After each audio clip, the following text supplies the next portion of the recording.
American Timelines is a member of the Queen City Podcast Network. Find out more at queencitypodcastnetwork.com. So now I'm obsessed with time. Come on, tell me about the time. Had it all in my hand tonight. Had the time of my life. When the words all come down like blues on Tuesdays gone down. Throw it all away. Throw it all away. Welcome to another episode of American Timelines. I'm Amy, and that's Joe. And we are History for Jerks. We are jerks. You're a jerk, we're a jerk, we're all jerks. Everybody's a jerk, really. And Yeah. we are the podcast that talks about the history of the timeline. Yeah, we tell you about, we go through the American timeline of history and tell you what happened in the news and in pop culture and crazy UFO stories. Whatever and- else comes along. Yeah, and with a little bent on true crime, because Amy loves to go a deep dive into people dying and murdering. And I love when people are born. I love giving life, and she loves taking life. And so we celebrate. She's like death, and I'm like the angel of love. I don't think that's Yeah.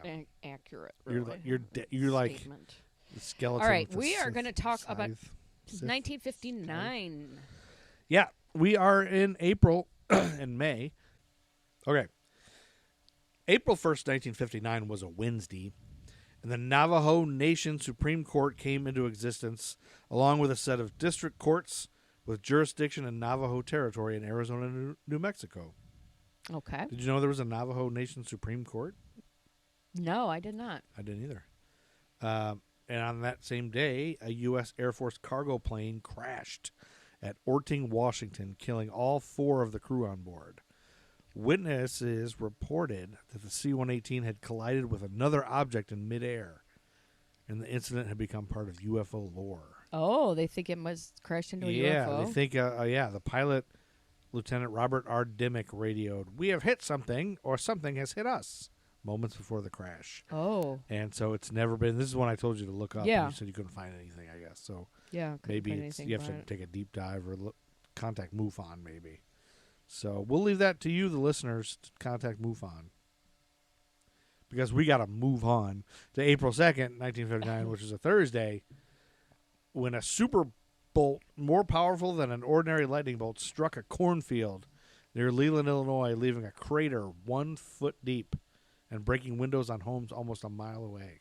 Wow. Big crack of lightning. Wow. Why that one crack of lightning was Yeah. kept in history and not any other ones, Yeah. I except know Ben those things. Franklin's. April 5th was a Sunday, and at the Southmore Hotel in Chicago, black nationalist S.A. Davis, chairman of the Joint Council of Repatriation, and 8 of his associates met with George Lincoln Rockwell. You know who that was? No. A white supremacist. Oh. And 2 of his associates in the American Nazi Party. And so this is black nationalists and Nazis sitting down to discuss a joint resolution in support of government-supported repatriation of African Americans to a homeland on the African continent. Oh. Like Marcus Garvey kind of thing. Yeah, like they were working together, like the Yeah. militant. Yeah, just weird. And you can do research on this in a book called Black Nationalism, A Search for an Identity in America by E.U. Udom. I kind of fell down a rabbit hole looking at it. I was just fascinated with the fact that they would sit down together. Right. They both are I don't know. It's weird that Nazis would. They want them to leave too. Yeah, they want them gone. So. But they also, if you look into it, this George Lincoln Rockwell was quoted as, like, separating, like labeling all black people as, lazy and dirty and awful, and Jewish people and all that. But he kind of talks about how these leaders are, they stand out and they're different than every other black person, kind of using, of course, racial slurs. Yes. But it's just weird to think, like, how hate works, I and know. there can be an exception here and there sometimes. I don't know, it's weird.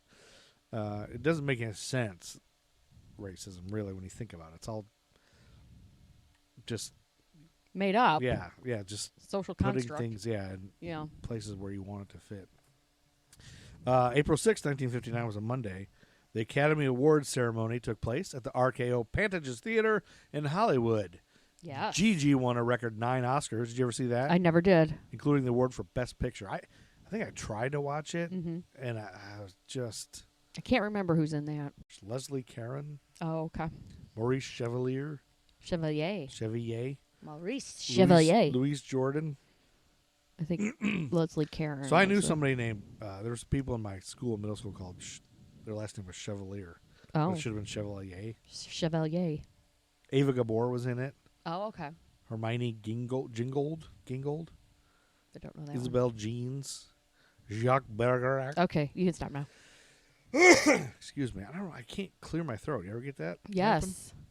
I hate that. do. Anyway, that same day on April 6th, Texas A&M won its fight. Are you proud of Texas A&M University winning its fight Against what? against admitting women as students? No. And the U.S. Supreme Court You thought I was going to say. I thought you were. I was going to try to trick you.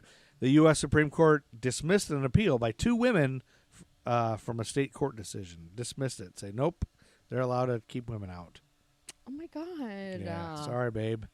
Hal Holbrook began his career portraying a retired author with his first performance of Mark Twain. Oh. Mark Twain Tonight at the 41st Street Theater in Manhattan. Okay. And then on April 7th, as we move through the timeline, in Washington, the National Safety Council first warned parents about the risk of suffocation posed by plastic bags, particularly those used by dry cleaners. Oh. The AMA, as well as a trade association of dry cleaning stores, joined in the warning. In January, Dr. Paul B. Jarrett of Phoenix had begun a campaign to educate the public after 5 children had suffocated in the previous year. That's terrifying. Isn't that awful? Yes. Poor babies. I know. Well, back then, if you didn't know, Yeah, if you're little kids, right? Right. Yeah. if you didn't know that plastic could, I remember being warned about that as a kid, like really warned, like, Yeah. hard. Oh, so you can suffocate, don't put that plastic over your head. yeah, You always want to put a plastic bag over your head. right. That's fun. By a margin of 386,845 to 314,380, voters in Oklahoma elected to repeal the state's constitutional prohibition on the sale of alcohol, Oh, leaving Mississippi as the only dry American state.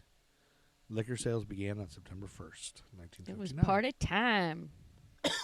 Yeah, it was. Can you imagine living in a dry No, state? I kind of. Well, yeah, I can imagine it. Yeah. I mean, that's kind of how it is for cannabis in Yeah, our it's state. the same as cannabis, I guess. So Mhm. People still smoke it. Right. You can still. You're You just not have to. supposed to. Yeah, exactly. Just have to cheat, lie, cheat, and steal. That's right. That same day, the town of Jackpot, Nevada, was founded. Located just a few miles south of the border with Idaho, the gambling center was created after Idaho banned gambling. They made a town called Oh. Jackpot. Jackpot, Nevada. In your face. In your face, Idaho. Yep. And as dumb as I am, I didn't realize that Idaho and Nevada bordered each other. Yeah, I don't know a lot about the West Coast geography. All the little squares All on those- the west yeah, I are don't- confusing. They are. So, as are the ones on the east, the way East Coast Oh, to me. yeah. As are anything except for Florida and Texas. Basically, and Ohio and Michigan, Ohio, Minnesota, Michigan. and Missouri. Well, you know Missouri because you're from there, but Yeah. I don't know if I would have. Maybe I would have. Illinois. Illinois. I think it's Illinois. April 8th, 1959 was a Wednesday. Mm-hmm. As many as 250 delegates to a conference of the AFL-CIO got food poisoning after eating dinner on board a train bound from Toledo to Washington. Toledo, I only kept it in there because Toledo is known for making everybody sick. I'm from Toledo. Yes. One day before the press conference introducing the members of NASA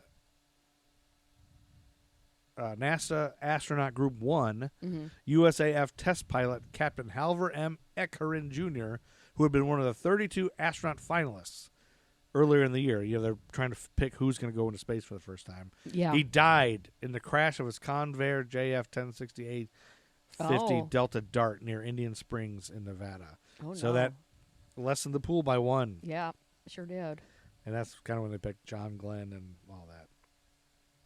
Then Thursday was April 9th. Comedian Lenny Bruce made his national television debut as a guest on the Steve Allen Show. He's a big, famous comedian. I know who he is. And that same day, the Boston Celtics beat the Minneapolis Lakers 118-113 to sweep the 4-game NBA championship series in the first of the Celtics-Lakers title matches. Now, why don't they pronounce it Celtics? That's a great question. Because that's how it's pronounced in. You would say Celtics anywhere else, right? Yes. Celtic Woman is a dance show that comes through in Ireland. In Ireland, it's Celtic. Celtic. I don't know why it's Celtics. Is it just because Americans are stupid? It might be. I mean, the 'Cause same that's- reason we call it Toledo, Yep. not Toledo. And New Madrid instead of New Madrid. And there's all kinds like that. Yeah. I can't think of any more. But Yeah, there's there's a bunch of more like Latino ones that Brazil instead of Brazil. I don't know what Is that one? No, I don't think. Okay, again, April 9th, the same day, actor George Reeves, who portrayed Superman on television, was injured when the brakes failed on his Jaguar automobile and he crashed into a light pole near his home in Beverly Hills. Reeves suffered regular headaches after the accident and would die from a gunshot wound on June 16th. Jesus. Yeah, you know, there's that Superman curse. Yeah. Christopher Reeves, you know what happened to him. Yeah. I'm sure there's a bunch more. Dean Cain. Did he? I don't Is he know. making that out now? Well, he's I think he's a weirdo. Frank Lloyd Wright died on that same day. He was 91 years old. Wow, he lived a long time. Yeah, American architect, died in Phoenix 3 days after he had intestinal surgery. Looks like they must have accidentally dropped a junior mint in there. Yeah, I guess they did. And that's the only When you're logical 94. 91. Oh, when you're 91, though. Even 94 is still, different. If you're 94, yeah, just let him die. 91, hurry up, have intestinal surgery. Hopefully that wasn't cosmetic surgery, because then it's just unreasonable. Yeah, it was when just you're to make 91. him, give him a six-pack. Yep. And when he's 91, Yep. cosmetic, intestinal surgery, and they dropped a junior mint inside. Yep. April 10th, 1959 was a Friday, and Did I tell you my date, by the way? Do you know when my date is? Yeah, I do know it. Okay. 34 people, mostly children, were killed by a bomb. Holy shit. The bomb was left over from World War II. Where? Fishermen had retrieved the 500-pound weapon from a sunken ship in Lingayen Gulf near Dagupan in the Philippines. Oh. And they were taking apart the device while curious onlookers watched. And it blew up? Yep. Yikes. Poor kids. Yeah. And also on April 10th, a sniper attempted to shoot Virginia Governor J. Lindsay Almond outside the executive mansion in Richmond, Virginia. But the governor was unhurt, and the whole would-be assassin was never found. Oh, really? That according to the Oakland Tribune. It could be someone we know. You never know. Yep. And that's the same day we have a birthday. The same day the kids blew up and the attempted murder by a sniper. We have a birthday. Our first birthday of this episode of American Timelines. Hit it! Matt Truman, Ego Truth. Amy hates birthdays. Amy hates birthdays. All right. Famous songwriter and musician born in Indianapolis. His name is Kenneth Edmonds, but you know him as a different name. Mm-hmm. His parents were Marvin and Barbara Edmonds. She was a production operator at a pharmaceutical plant. I don't know who Marvin was, but he's the fifth of six brothers. And he attended North Central High School in Indianapolis. Team colors are black and red, home of the Panthers. Notable alumni include Jared Fogle, that Subway guy who lost the weight and pedophile? raped everybody. Yeah, and was a pedophile. As a shy youth, Edmonds wrote songs to express his emotions. When he was in 8th grade, his father died of lung cancer, leaving his mother to raise her sons alone. This guy wrote pretty much all of Belle Biv DeVoe's songs, a lot of New Edition songs. Okay. Babyface. Okay. I'm glad you didn't try to make me guess, I because was I gonna- never I would was- have guessed yeah. that. He later met funk performer Bootsy Collins, who named him Babyface because of his youthful look. Okay. And also, on the same day, might be twins. Brian Setzer from Stray Cats was more, but I don't think they're twins. No. And now we have a famous death on that day. So I need Matt Truman to compose A death Day song. Death Day song. And since you love death, you'll probably like this one. Yeah. Leonard Shockley, 17 years old, became the last juvenile to be executed in the United States. Wow. He was only 16 when They he executed juveniles. That's pretty hardcore. Well, his murder. What he did was pretty bad. He was 16. He committed a murder by cutting the throat of a shopkeeper, and he was put to death in the gas chamber at the Maryland State Penitentiary at 10:02 p.m. But if you look up kind of what he did, like he just plunged a knife in this woman's throat and gouged it, Yeah.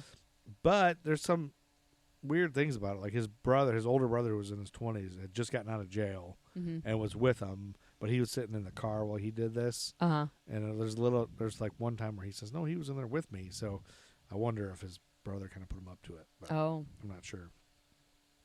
Yeah. So for nearly 40 years, he would be the last person to be executed for a crime committed by a minor. On February 4th, 1999, Sean Sellers would be put to death in Oklahoma for a 1985 murder that was committed when he was 16, but he wasn't 16 anymore. So anyway, April 12th, 1959 was a Sunday, and the body of former Haitian presidential candidate Clement Jumel was hijacked from the funeral procession in Port-au-Prince. Oh, my God. It has been speculated that Haitian dictator Francois Duvalier wanted to use the brain in a voodoo ceremony. Oh, my God. Yeah, how about that? Holy I shit. wish I would have looked up that more and talked more about that. Yeah, really. And on this date, the myth for the Chinese word for crisis was perpetuated by John F. Kennedy. Have you ever heard of this? No. He said, on this date, when written in Chinese, the word crisis is composed of two characters. One represents danger and the other represents opportunity. That's not true. No. It's a lie. That's a terrible JFK. Impersonation. I forgot to do that. Yeah. April 15th was a Wednesday, and 4 men hijacked a Cuban airliner to the U.S. They landed the plane at 8:55 a.m. in Miami, and that's the same day that Fidel Castro arrived in Washington for an 11-day tour of the U.S. And the same day that U.S. Secretary of State John Foster Dulles, you know what airport's named after him, right? Dulles. He resigned after the metastasizing of his abdominal cancer. Choking back tears, President Dwight D. Eisenhower announced the news at a press conference in Augusta, Georgia. Also on April 15th, hundreds turned out in Oklahoma City to see whether Otis T. Carr would launch a flying saucer to fly 400 feet off the ground. Carr rescheduled the launch several times, but it never took place. I don't know why I kept that in there. I meant to delete that one because it's stupid.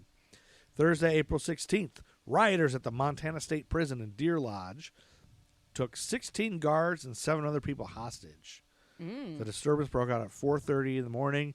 2 hostages were released the next day. Oh, it just says 4:30, so I guess it could be in the afternoon. Yeah. 2 hostages were released the next day, according to the Oakland Tribune. The riot started and was the longest and bloodiest riot at the facility. It was instigated by a pair of inmates, Jerry Miles and Lee Smart. The riot would claim the lives of 3 people total, wound several others, and maintain the facility under inmate control for 36 hours. It ended in the early hours of April 18th when a brace of National Guard troops stormed the facility. Then in August of the same year, an earthquake structurally damaged Cell Block 2, leading to its destruction. So that prison was doomed. Yeah. And then on April 18th, Fidel Castro appeared on Meet the Press and denied that Cuba would turn to communism. Later that day, Cuba turned to communism. The Cuban premier met with U.S. Vice President Richard Nixon. And that's the same day that Alfred Steele, chairman of the Pepsi-Cola Company and husband of Joan Crawford, died. Christina Crawford would later claim in an updated version of Mommy Dearest that she believed that her mother murdered her stepfather. Really? That according to the Albion Morning Star. Oh. According to a portrait of Joan Crawford's autobiography, Yeah. she found him on the floor that morning, and she quickly phoned the doctor, and she was in complete shock. She covered him in blankets and started yelling, "Get warm! Get warm!" Once the doctor arrived, he pronounced Steele dead of an instant heart attack. Oh, yeah. So it didn't sound like she I don't had think anything so. to do with it. Don't you think she just wanted to? The daughter just want to sell some books. Probably. Get back at her if she was abusive, especially. Maybe, yeah, if she was abusive. No, why a coat hangers? That's right. On 4/20, 1959 was a Monday. And we have another birthday, Amy's favorite of all time. The one we always, a lot of couples have like one get out of jail free for cheating on their husband or wife. And this is your celebrity one you're allowed to do. Hit it, Matt Truman.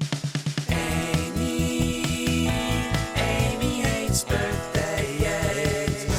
Amy hates birthdays. Yep. American film and television actor born in Burbank, California, lead singer of his own band, the Kempsters, and also makes custom snow globes. Clint Howard was born. That's your one. I can cheat on you with Clint Howard. Clint Howard is the only one you can cheat on me with. As long as disgusting. I can watch. As long as I can watch. You know that's Ron Howard's younger brother? Yes. Oh, yeah. He looks like he's his Yeah. dad. I know. Could be the ugliest guy ever. But look up, if you get a chance, Google his band, the what did I say they're called? The Kempsters, sorry. The Kempsters. He puts on makeup and like sings and like is crazy. I didn't know he was in a band. It's terrible.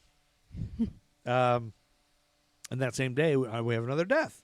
Morris K. Jessup, 59. So it might be Clint Howard reincarnated.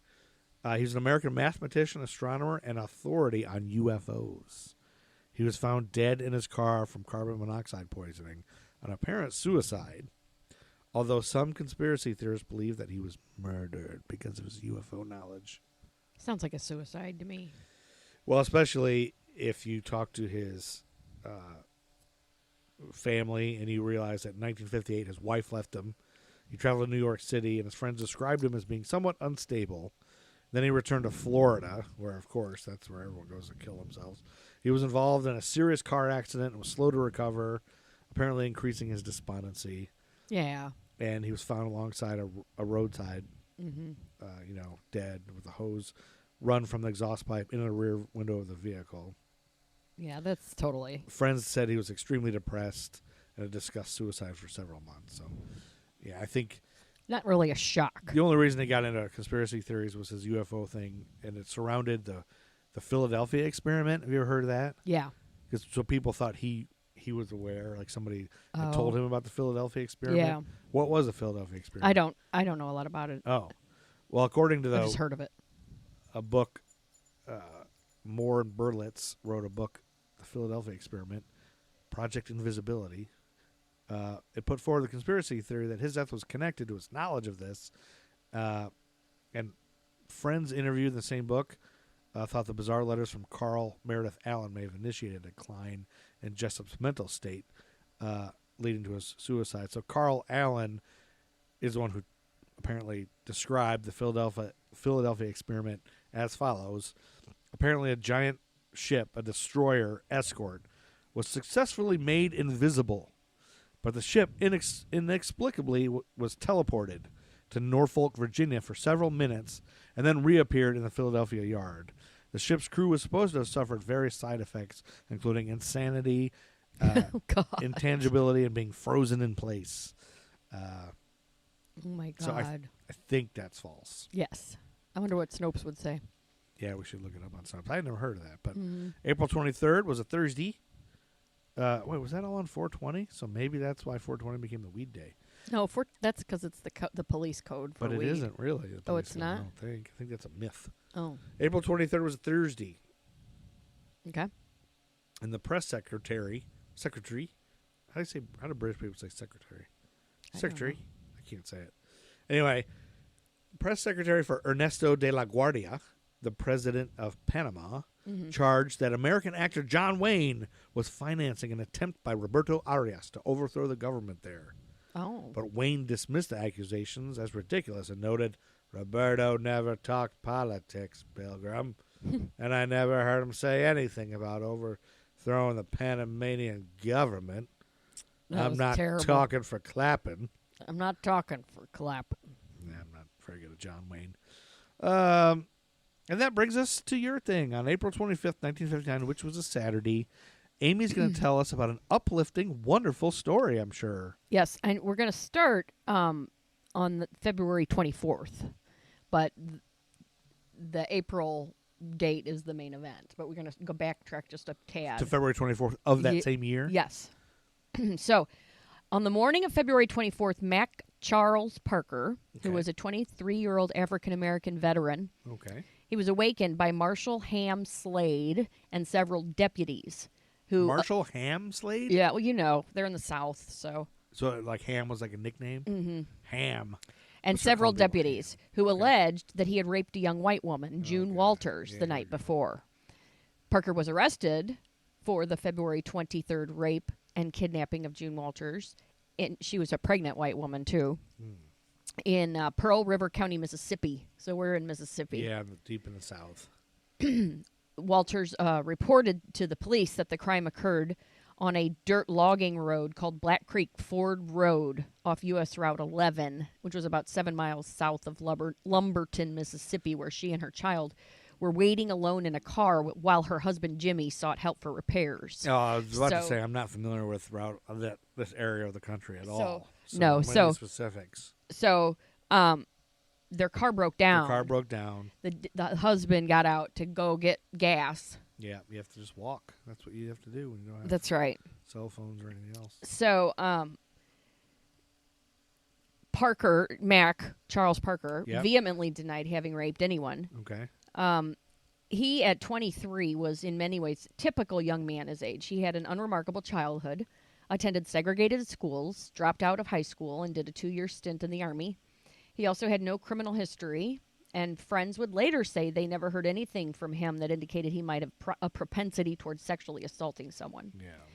He was noted for being reliable and a hard worker, and Parker, who lived in Lumberton, was supporting his mother and 2 younger siblings, plus a sister and her young child. So he was a really good guy. Yeah.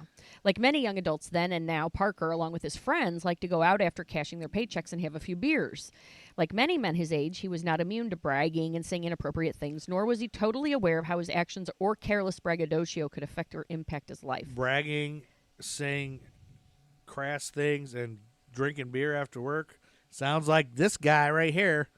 Well, that's because you have the privilege to be able to do that. That's true. Because you're White not privilege. black You're in right. the 50s. You're right. That's what I'm saying is sounds like me. I can relate to this guy. So but yeah, you're right. I have white privilege, and I apologize. This area in the late 50s was kind of a laid-back sort of life for most people. Even though the civil rights movement was beginning to take shape across the whole country, Poplarville, which was the little area that this occurred in, remained rather isolated from worldviews and events.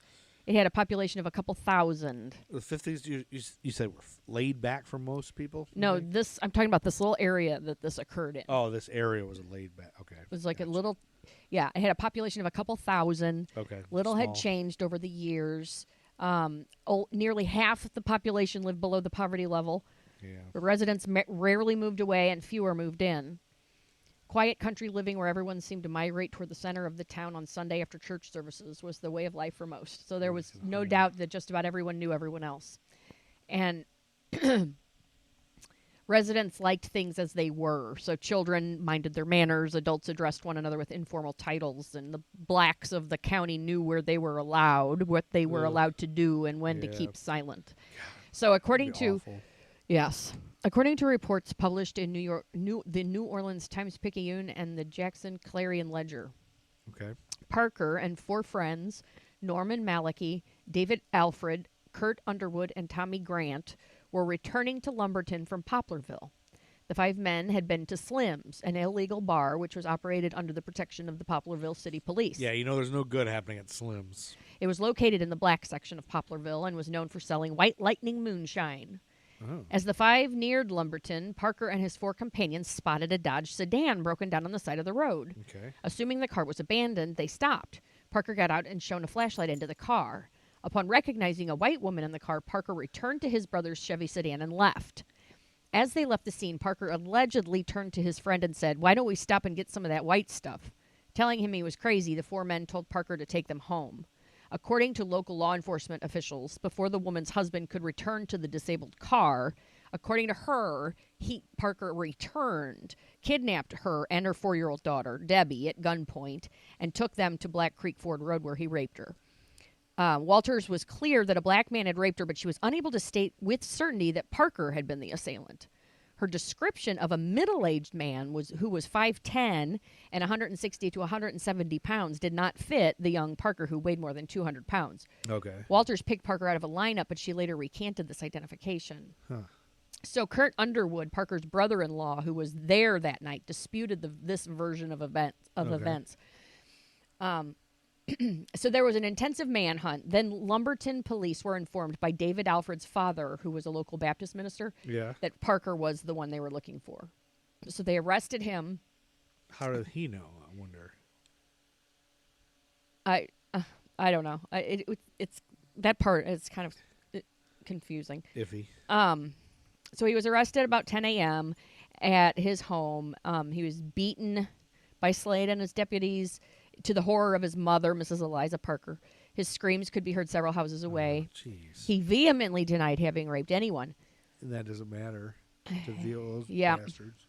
There was a check of tire tracks left by the perpetrator's car that indicated they were similar to those of Parker's Chevrolet, excuse me, but a positive identification could not be made. A check of fingerprints failed to implicate Parker. Soon after his arrest, and for his own protection, Lumberton police had the Mississippi Highway Patrol transfer Parker to the Hinds County Jail in Jackson. So when he went to that jail, they gave him a bunch of lie detector tests. Yeah. Which are not conclusive or reliable. But they either were proven inconclusive or he passed them. Oh, really? Yeah. In addition, no handgun was ever found by police, nor was one ever connected to Mack Charles Parker. Then on April 13th, he was indicted by a Pearl River County grand jury on 1 count of rape and 2 counts of kidnapping. 2 days later, he was returned to Pearl River County to appear before Judge Sebe Dale Sr. on April 17th. Being represented by attorney and civil rights activist R. Jess Brown of Vicksburg, Parker pleaded not guilty to each charge. Yep. Judge Dale set the trial date for April 27th, and Parker was returned to his cell. So then, according to the FBI reports on the case, sometime around 12:15 a.m. on April 25th, a vigilante mob of 8 to 10 hooded and masked men wearing gloves entered the courthouse. Supposedly, they were led in to the locked jail area by a deputy sheriff named Jewel Alford, who was with them. As Alfred unlocked the door, 8 to 10 from the mob entered Parker's cell. He begged for help from the other prisoners, but the mob threatened them with guns. So a life and death struggle soon ensued as Parker tried to escape, and he was beaten with clubs by the mob. As the mob dragged Parker out of the courthouse and down the concrete steps, he was bleeding profusely. He pleaded to be able to walk instead of being dragged. Blood spurted from his wounds, leaving bloody handprints and pools of blood along the route out of the courthouse. So then they drove to... then they had 2 cars waiting outside for their escape. They stuffed Parker into the back seat of one of the 2 cars and sped west towards Bogalusa, Louisiana, on Mississippi Highway 26. Never heard of that. The car with Parker inside continued on west until it reached the border to Mississippi, Louisiana at the Pearl River Bridge, which was like 20 miles west of Poplarville. So according to the FBI, the mob with Parker in the car drove into Louisiana, where they waited to make sure the road was traffic-free. So then they get him out to this bridge, drive out to the center of the bridge. They get him out of the car, shoot him twice in the chest. He dies within seconds. The original plan had been to castrate him, of course, and hang him from the superstructure of the Pearl River Bridge. However, now that he was dead, they decided to abandon that because they just didn't want to be discovered setting it all up. Fucking assholes. So they weight his body down with logging chains, which were produced from the trunk of one of the cars. Jeez. Once the chains were secured around it, was tossed over the concrete railing of the bridge into the rain-swollen waters of the Pearl River. Like, so they don't even give a shit if it's the right guy or not. I know. Like, what if there really is the real guy and he's out there, you know? Like, right. Upon learning of the events in the early morning hours of April 25th, Pearl River County Sheriff Osborne Moody informed Mississippi Highway Patrol, who then urged him to contact the FBI. So then he gets a John Doe warrant for the kidnapping of Mack Charles Parker. And then on May 4th, Parker's bloated and decomposing body was found floating in the waters of the Pearl River, 2.5 miles south of the bridge. Almost immediately, 60 agents from the FBI descended upon the town of Poplarville. So in the 2 weeks that followed his death, They questioned hundreds of potential witnesses and suspects. Several local Poplarville men, Jewel Alford, Christopher Columbus, Crip Rayer, L.C. Davis, preacher James Florin Lee and his son James Florin, Jeff Lee, All of these Herman people. Schultz, Arthur Smith, and J.P. Walker, a former Pearl River County Sheriff's deputy, Yeah. who would be elected sheriff of Pearl River County in '63. They quickly became the focus of the FBI's probe into the abduction and death of Parker. And then there was a 3-hour interrogation session, and they browbeat Crip Rayer. He finally admitted that his red and white 1956 Oldsmobile 88 had been used by the mob, but denied having anything to do with the abduction or killing. Then on May 13th, under intensive pressure from FBI agents, Arthur Smith confirmed the role of each of the participants and supplied the names of Walker, Preacher Lee, L.C. Davis, and the names of the others who were in the two cars. He told the agents that Lee, Rayer, Davis, and Walker were the lead car that carried Parker from the jail. But the judge and the prosecutor in the case would not cooperate with the FBI investigation, and they refused to hand over FBI evidence to the grand jury, said it was hearsay, even though several of the mob members had confessed to the lynching. Jeez. Judge Dale, who praised Theodore Bilbo's racial beliefs and was a member of the White Citizens Council, refused to indict the suspects. He encouraged the grand jury to have the backbone to stand against any tyranny, stating, "You are now engaged in battle for all laws and courts for the preservation of all freedom and all way of life." He urged them to keep their mouths shut. Dale also previously refused before the lynching. Sheriff Moody's request to move Parker outside the county or have members of Mississippi National Guard protect him. So then the grand jury refuses to indict the lynchers. So a federal grand jury in Biloxi takes the case over. Uh-huh. They fail to indict some of the mob by a single vote. Before that trial, Dale went to meet the judge, Sidney Mize, and managed to convince him to narrow the federal kidnapping statute. So then before the last grand jury convened, Poplarville Mayor Pat Hyde stated that you couldn't convict the guilty parties if you had sound film of the lynching. And an unnamed Poplarville businessman rhetorically asked why the FBI even bothered to investigate, since no jury would convict the killers. So then on May 11th, there's this black newspaper, I guess, or popular black newspaper in Chicago called the Chicago Defender. Okay. And they do an article on this, and it circulates throughout the South. And there's an interview in it with this anonymous white male from Poplarville saying he had personal knowledge that the charges against Parker were made up. He says that the alleged victim, June Walters, was in fact having an affair with a local white man, and she went with him while her husband Jimmy was gone to get help to fix the car. Then when her absence was discovered before she returned, she made up a rape and kidnapping story to shield her infidelity. And the guy probably really did stop and see the woman in the car and then get back in his car and drive away. Yeah. That part really did happen. Probably happened, and it was just. And handy so that she that was- remembered, and she was probably like, "Oh, I'll just say that he came back and because I'll raped me." win because ugh. So in June 1959, attempts were made to enact an anti-lynching bill, which were stalled, as many others by Southern Democrat bloc. So then there was a book called Blood Justice, The Lynching of Mack Charles Parker. Yeah. In this, the author, Howard Smead, believes that Parker was most likely not innocent, but said he was not 100% sure. Smead believes that Parker should have been given a fair trial and states that he never had a chance to prove his innocence. Smead writes that the local black community, many of whom knew Parker, were divided in opinion of his guilt. Many who held him at the time of their crime to be guilty never wavered in their view after Bullshit. that. I know. So, let me see. They did reopen it. Uh-huh. In 2009, the FBI announced they were reopening the Mack Charles Parker case, but there has not been any other updates. Because all the people that killed him are probably dead at this point. Yeah. Yeah. Yeah, so that's the story, Larry. But it's like, reminds me of the Emmett Till thing, where I know. that bitch finally, she died. So she's now rotting Yes. in hell, but they were going to reopen it. And then she died. No, they dismissed it before she died. Oh, God. Yeah, they said, "Oh, we're not going to do it," or whatever. Yeah. Well, let's just finish April real quick before we take a quick break. Yes. because right at the day after your thing started on April 25th, whichever happened, was that when he was killed? Yes. We'll cleanse our palate with a little bit of sports.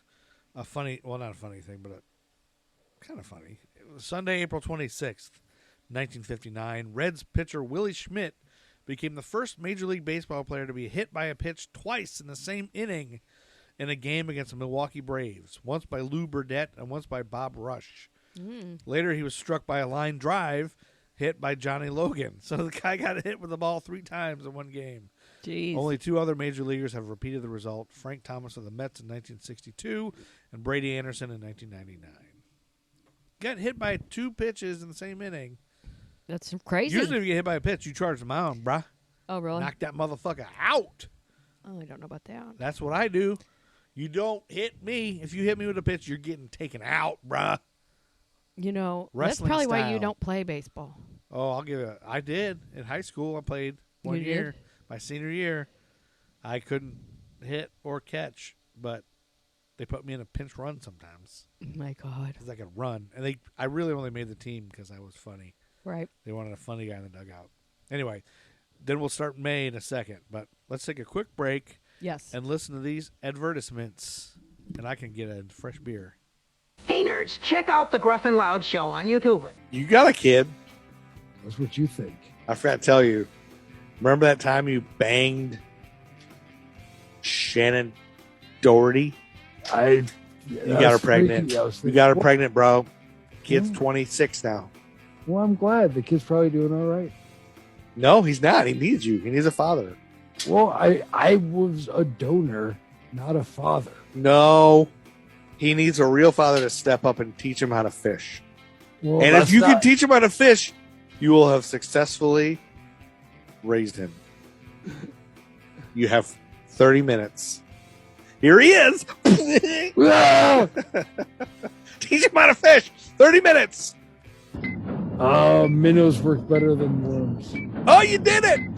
Hooray. You have successfully fathered Shannon Doherty's child. Congratulations. Achievement unlocked. Bing, bing, bing, bing, bing, bing, bing. Confetti, streamers, fireworks. Retirement. What's happening? What are we talking about? Check out the Gruff and Loud show on YouTube. Okay, we're back. Thank you for listening to that. Do check out the Gruff and Loud show. It's the God. greatest YouTube series of all time. Oh my God, it's so riveting. It's such top-notch material. Holy shit. Great content for the interwebs. May 1st, 1959 was a Friday. And this one you'll be really into, Aim, because Gene Horney, Horny, Horny, Yeah. Gene Horney filed a patent application Yeah. for the planar process under the name Method of Protecting Exposed PN Junctions at the Surface of Silicon Transistors by Oxide Masking Technique. Thank God. What? This process, which protected a transistor from contamination, made mass production of the transistors feasible and has been called, after the invention of the junction transistor, the most important invention of microelectronics. Thank God. Okay. Well, after all, this is a microelectronics podcast. That's true. And on May 2nd, 1959, which was a Saturday, 4 white men in Tallahassee, Florida, kidnapped and raped a black woman, Betty Jean Owens, near the campus of Florida Yes. A&M University, beginning a case that attracted nationwide attention. And so this is just kind of exactly the gist of it. Well, like, it At the is. same time, white men are Yes. the people that do this. They will Well, if you rape look at a black. They will if you kidnap look a at black history, woman. and white take- yeah. people are the violent ones. They are. White people are always the violent and then ones. they accuse everyone Everybody else else of doing what they do of and being want savages, to do. Yeah, thugs. they're the savages. And the Yes. thugs. It's always the way. Yep. Not that there's not some bad people that are of color and stuff, but it's generally in this time they're the ones doing it and accusing others. Sound familiar? Yep. Sure does. Friggin' Trump. Yep. It's the same thing. Anyway, but this made national attention. And what happened was William Collinsworth Ollie Stoudemeyer, Patrick Scarborough, and David Beagles apparently set out together to find a woman to sexually assault. They approached a car at Jake Gaither Park, armed with shotguns and switchblades, and Patrick Scarborough pressed his shotgun against the African-American driver's nose and ordered the occupants out of the car. 4 African-Americans stepped out of the car, 2 men and 2 women. All 4 people in the car were students at Florida A&M. And Scarborough forced the 2 black men to kneel on the ground, and David Beagles held the 2 black women at knife point. Scarborough ordered the black men, Richard Brown and Thomas Butterfield, to leave, and they slowly drove away.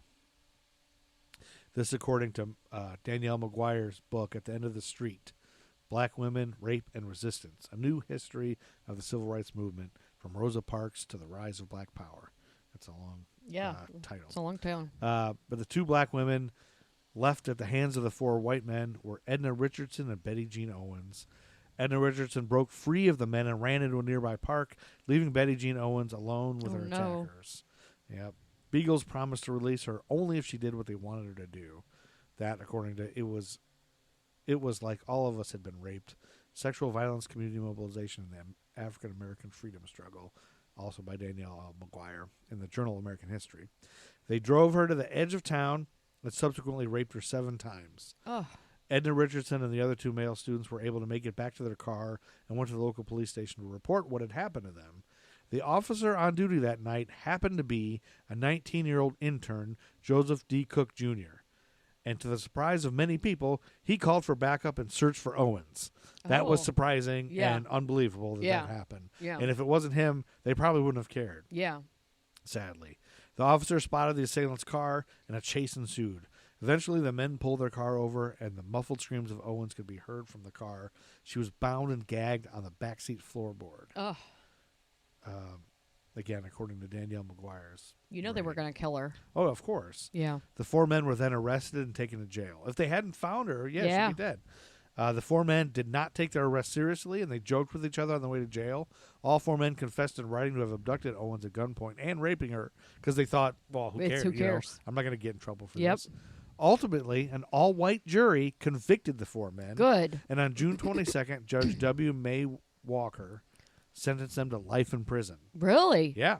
Good. That's justice. like a turning point. That's justice. Yeah.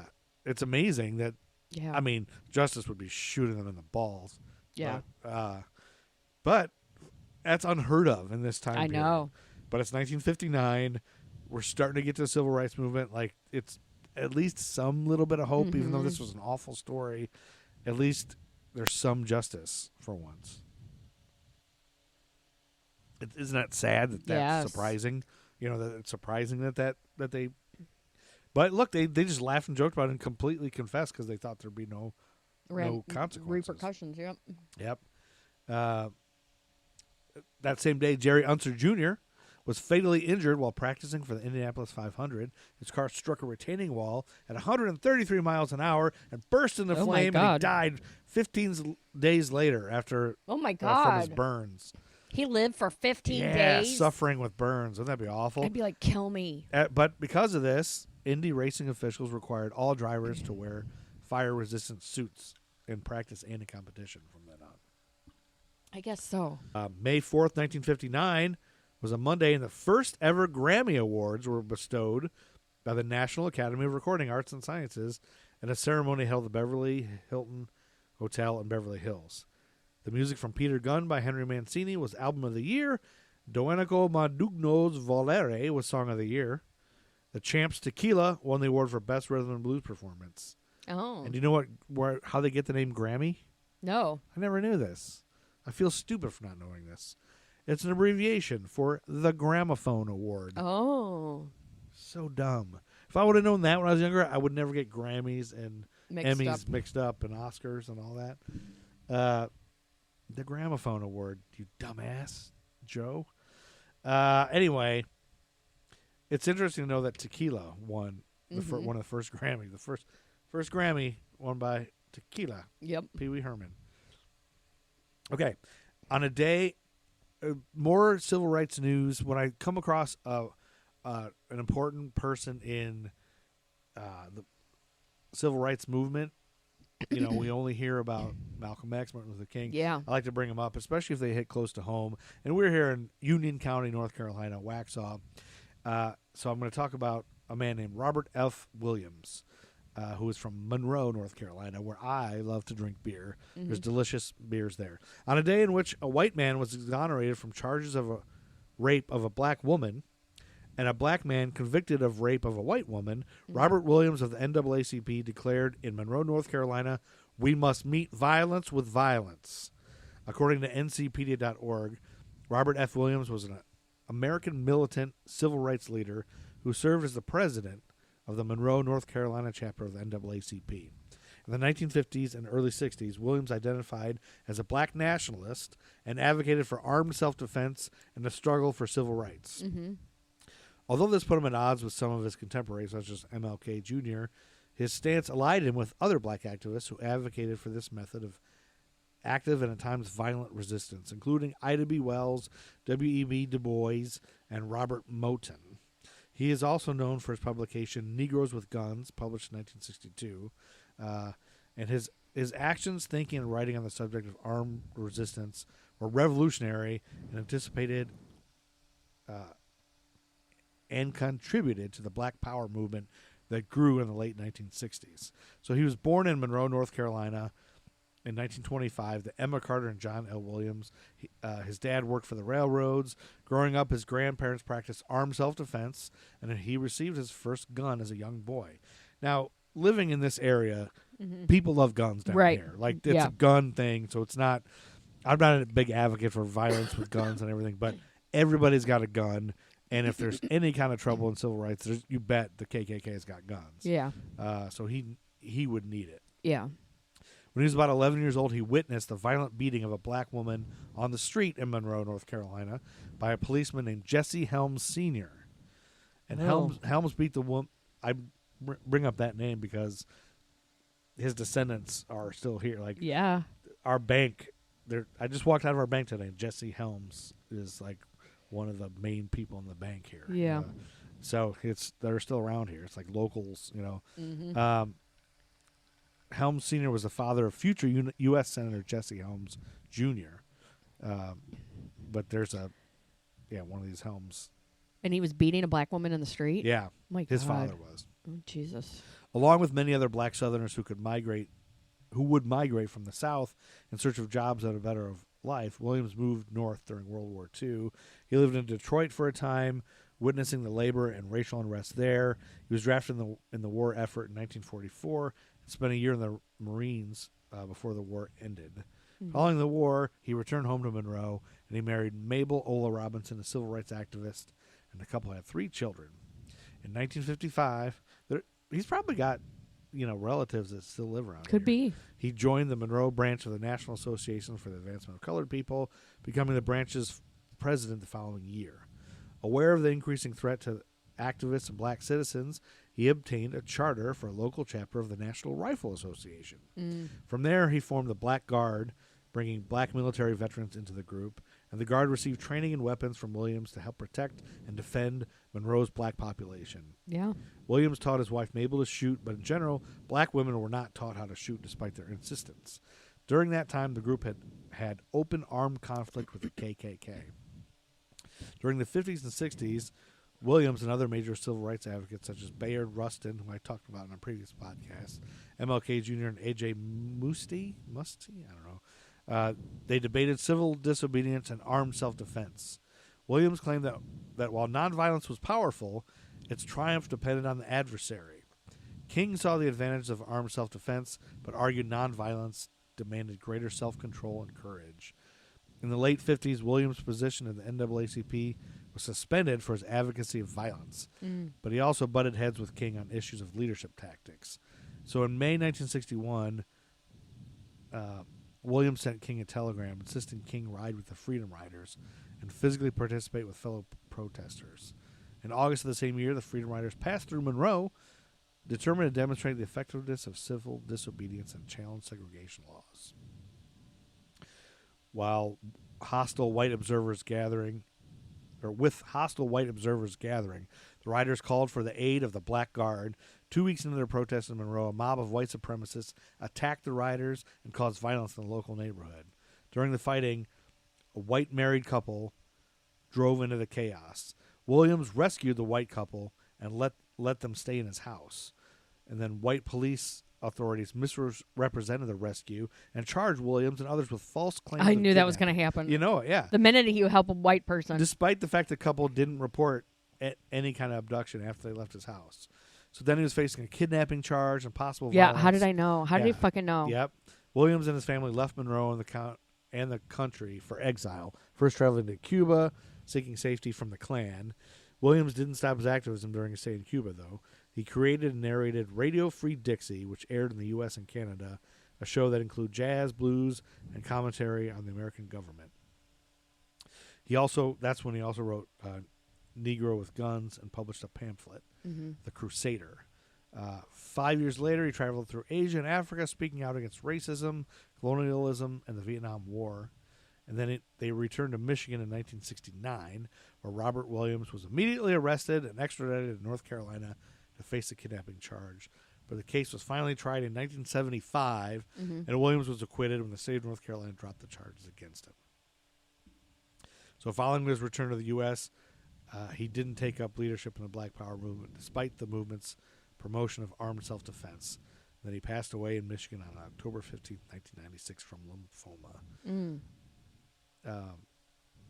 But yeah, so he was attacked. His neighborhoods were attacked by the KKK all the time. So of course you're going to take up with guns. You know? Right. So yeah, I'm often surprised at how Martin Luther King and others remained nonviolent. We're so restrained. How could I you know. possibly? It's In the it's face really of it. a big feat. It's so much you know? injustice, yeah. Yeah, it's really amazing. So Because it makes you so angry. it makes you so upset. You can't. There's nothing you can do about it, and it's like, yeah. At the same time, it's like we're living with the repercussions of all that. And all of the. It's all just still ingrained so much in society. Still, it's just so awful what a number they've done on the world, racism and racists. We'll jump to May 7th, 1959, which no, I'm not going to skip that one. Okay. No, May 7th, 1959. It was a Thursday. 2 burglars broke into the apartment of socialite Mary G. Roebling. She was like the head of a bank at the Hotel Hildebrecht in Trenton, New Jersey. They loaded nearly $1 million worth of gems and furs into a cardboard box, rode down the hotel elevator for their getaway, where New York City police were waiting for them. Oh, boom. The police have been following the pair and their driver since February 2nd after being tipped off. That's according to the Oakland Tribune. Okay. May 8th, the first Little Caesars Pizza restaurant was opened. All right. Your favorite. Mike Ilitch and his wife Marion began the chain with a store in Garden City, Michigan. Oh. And right nearby there was a city called Northville, Michigan, where that same day that the first Little Caesars opened, an F-84 jet fighter crashed into the backyard in a Northville, Michigan home, injuring 2 children, catching them on fire after the pilot had ejected. Jesus Christ. This according to PocketSites.com. Training jet crash night. The training jet crash at the home of Ms. Ada Rowe in her vegetable garden. It was a military jet, and the pilot was preparing his approach to the Detroit Metro Airport when he experienced a frozen stick and he lost all hydraulics. The pilot was forced to eject and helplessly watch as the plane turned and headed back toward the downtown business district when it suddenly shot up vertically and then plunged straight down and crashed. And a young girl was saved by her brother, who was a scout, and his training saved his sister's life. Oh. Yeah. And on May 12th, 1959, Capital Airlines Flight 75, a turboprop flying from New York to Atlanta, disintegrated at an altitude of 5,000 feet. Whoa. After encountering severe turbulence, crashing near Chase, Maryland at 4:16 p.m., killing all 31 people on board. Ooh. Less than an hour earlier, 2 of the 44 people on Capital Airlines Flight 983 from Buffalo to Atlanta were killed when that plane slid down a 200-feet embankment after skidding off the runway during a stop in Charleston, West Virginia. The pair of disasters marked the first time that two planes from the same airline had crashed on the same day. Man. And that's the same day that hours after his divorce from Debbie Reynolds became final, Eddie Fisher married Elizabeth Taylor. in Las Vegas. Yep. Yes.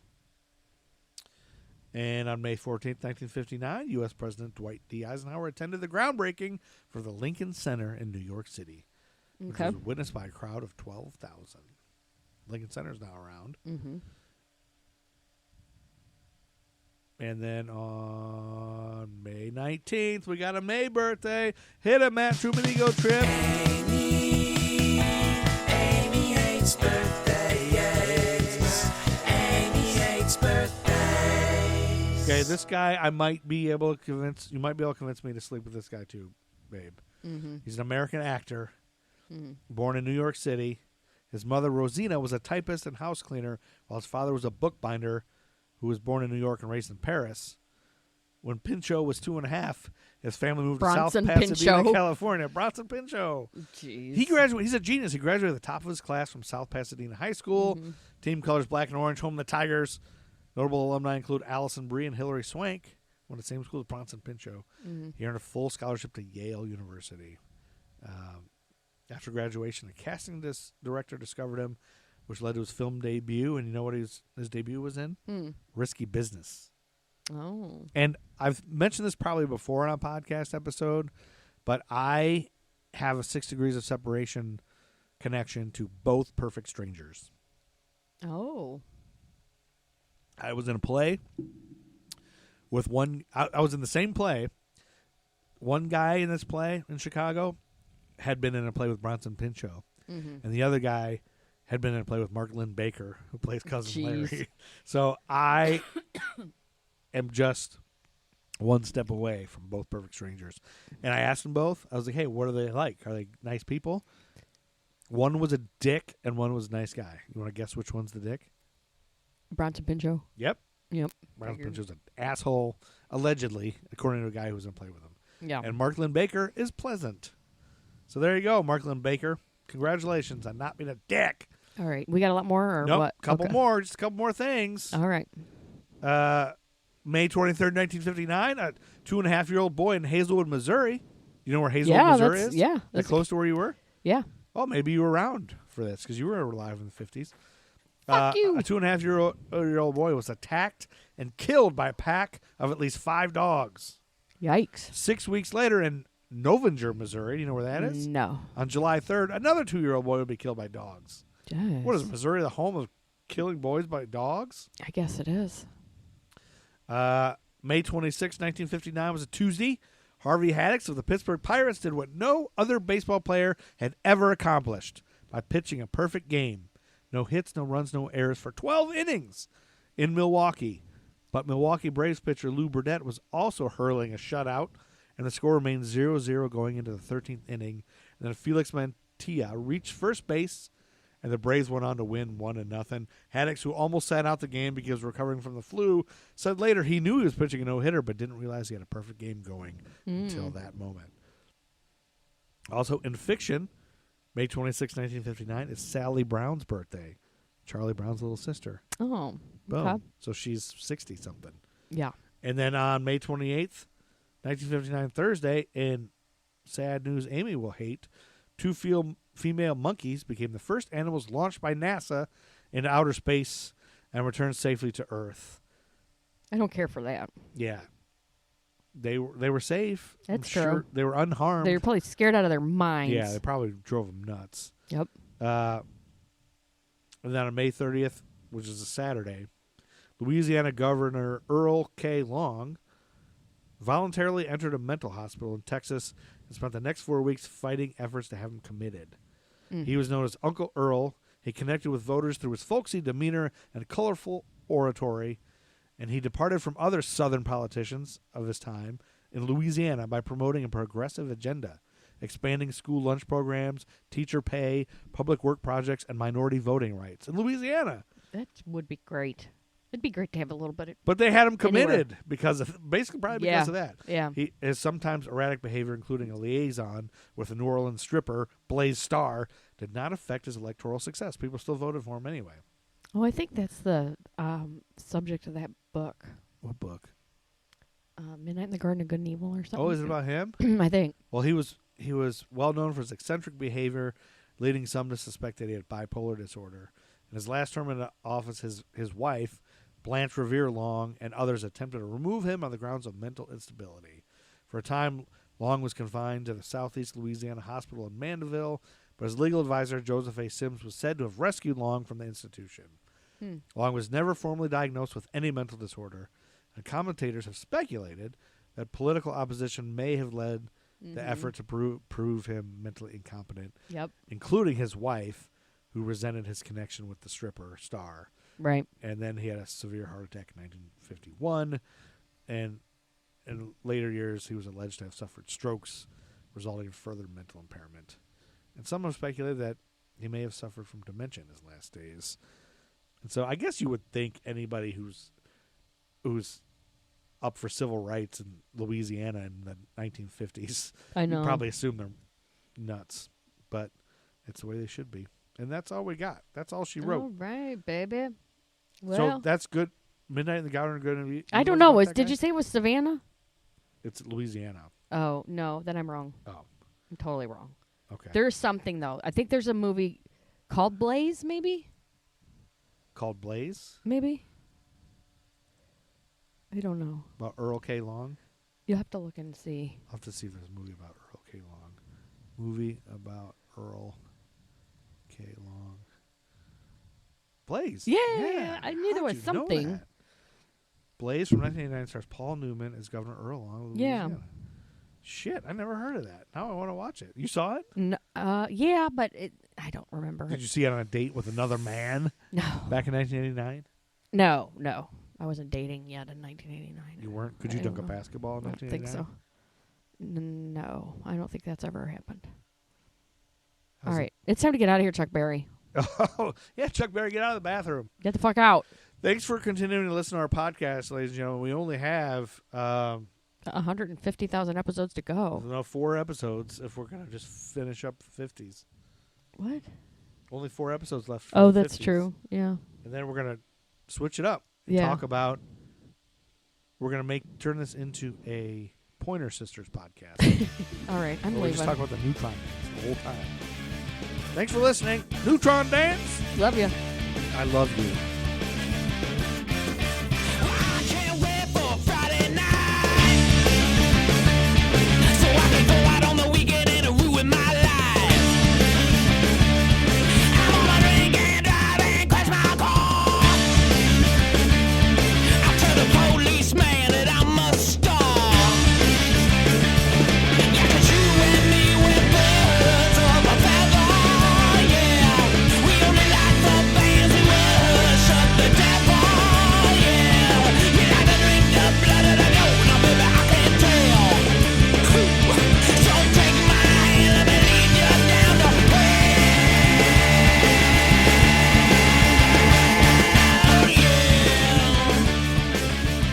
Yeah. Matt Truman Ego Trip is the greatest band of all time.